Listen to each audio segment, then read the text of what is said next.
Thank you to our Finance Secretary, Ben Jokno. Please take your seats. Speaker Martin Romualdez, the Special Assistant to the President, Secretary Anton Lagdameo, our constant companion as we go around Pasay City Mayor Imelda Calixto Rubiano, the GSIS President and General Manager Vic Veloso, Government Service Insurance System Chairman Rodney Del Rosario Jr., fellow workers in government, partners from the private sector, distinguished guests, ladies and gentlemen, good morning. I bring to you my warmest congratulations and a message of solidarity to the entire GSIS family on this very important occasion of your 86th anniversary. It certainly feels good to be back here in this architectural masterpiece, which evokes very many memories of service of my work in the Senate. I distinctly remember we hold our year-end celebrations and sports fest actually here in the gym. Without a doubt, every single Filipino civil servant, including the President, and all the highest officials of the land, are all interested and invested in the longevity and continued fiscal soundness of the GSIS. Every year that goes by, every increment that we add to the age of the GSIS, it gives us that collective sense of reassurance about our future.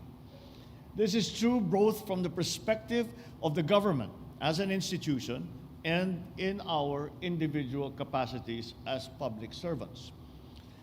At 86 years old and counting, GSIS looks and remains strong, vital, relevant, and poised for a solid and promising future ahead of it.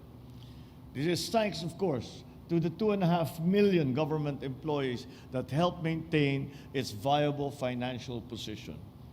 But we also recognize those who keep its internal gears and mechanisms well-oiled and in good running, day in, day out, the entire ranks of the GSIS personnel. Through your combined efforts over the course of 8 eventful decades, you have helped build GSIS into the expansive and formidable organization that it is today. This year's theme, Sandalan, captures the core mandate of the GSIS, connoting wholesome ideas of rest, of comfort, and security for our stakeholders. Coupled with Kalidad, the dual themes convey the institution's constant touch and focus on improvement of its services to your clientele. Your efforts in digitalization and business process efficiency are all noteworthy, as they are well aligned with the administration's policy and priority of providing efficient and accessible services to the public as contained in the Philippine Development Plan.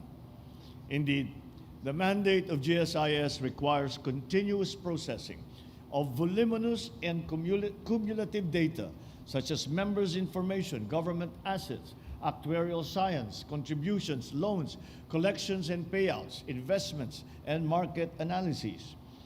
Given the demands of these complex operations, it is highly crucial that digital transformation be fully embraced, especially in this era of rapid technological advancements. And we must ensure an efficient organization, accuracy, reliability, and security of data using the state-of-the-art digital tools that are available. Although I must congratulate the GSIS at the statistic that you showed us, where only 4.6% of the business of the GSIS is done over the counter. Now, that for me would be a very, very good target for all of our agencies in government and all our departments in government down to the LGUs. And when we can say that 95% of the business of a citizen is done digitally through the internet, including that of government. GSIS, turns out, leads the way. Congratulations for that.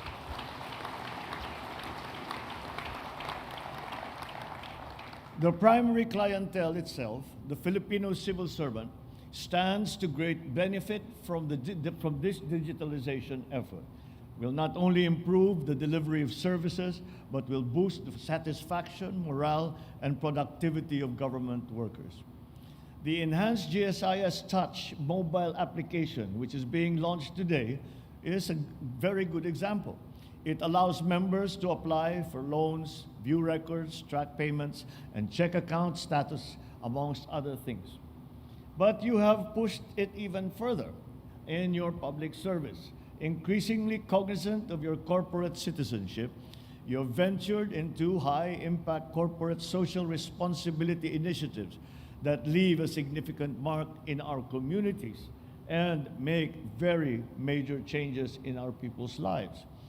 These include scholarship programs for dependents of GSIS members, adopt a school assistance programs, relevant environmental causes. For almost 2 decades, your annual art competitions have promoted Philippine fine arts and up-and-coming Filipino fine artists, a very valuable service indeed. But I highlight some of your anniversary activities that attest to GSIS's solidarity with the socio-economic agenda of the administration. You will bring the Kadiwa para sa Manggagawa store inside your premises. I think you are the first institution to do that. We are promoting Kadiwa stores nationwide because we have continually proven how these are able to help farmers, MSMEs, consumers alike. By facilitating a venue to bring them together, without additional and unnecessary barriers and costs, we are able to bring down prices and make them more competitive. Also to be launched today is the GSIS Pabahay project in Quezon City, which consists of 3 20-story modern condominium buildings. Situated on a GSIS property, this project will benefit GSIS members and their families, especially in the low-income group. As we address our housing gap in the face of rising real estate prices, innovative and cost-effective solutions are most welcome and highly commendable. So I thank the GSIS for doing so and for offering these viable options to its members to ensure that no one gets left behind. In our conscious and collective effort to make sure that no one gets left behind in our road to economic transformation, I take this opportunity to enlist the active and continuing support of the GSIS regarding a special matter. The pension system of our military and uniformed personnel is such a monumental task, with all the legal and financial setbacks that it has encountered. But we genuinely recognize that it is as important, urgent, and humanitarian as the pension system of all civilian government employees.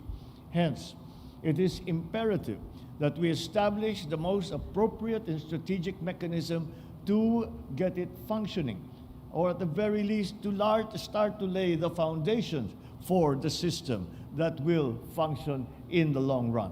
Comprehensive multi-sectoral discussions are now ongoing, and I thank GSIS for your involvement and participation because your experience and your acquired skills have been an important part of this ongoing process.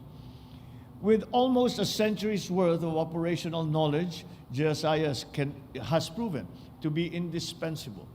It could be looked upon we have looked upon you for your expertise and credibility, especially in the areas of fund management, maintaining actuarial solvency, and strategic income-generating activities. With all these positive changes and developments of the GSIS over the years, it has created this wholesome identity for itself. It has become a Filipino household name and established for itself a solid reputation for trust, reliability, public service, extending well beyond your primary clientele. So as you march on, fortify this positive image in our community, pursuing it with the same vigor and diligence as you would ensure your organizational resilience and enduring financial health in the decades to come. As President, I assure you of the administration's support for all your initiatives as you better yourselves for the sake of our very diligent government workforce. Continue upholding professionalism, integrity, and service, excellence on the journey to the next century. Present and future Filipino civil servants who keep and will keep government going for the benefit of the country and the citizenry are with you on this journey towards our commonly aspired for future. Congratulations and happy 86th anniversary to the GSIS. Mabuhay ang GSIS at ang mga magigiting na kawani na ating pamahalaan. Maraming salamat at magandang umaga po sa inyong lahat.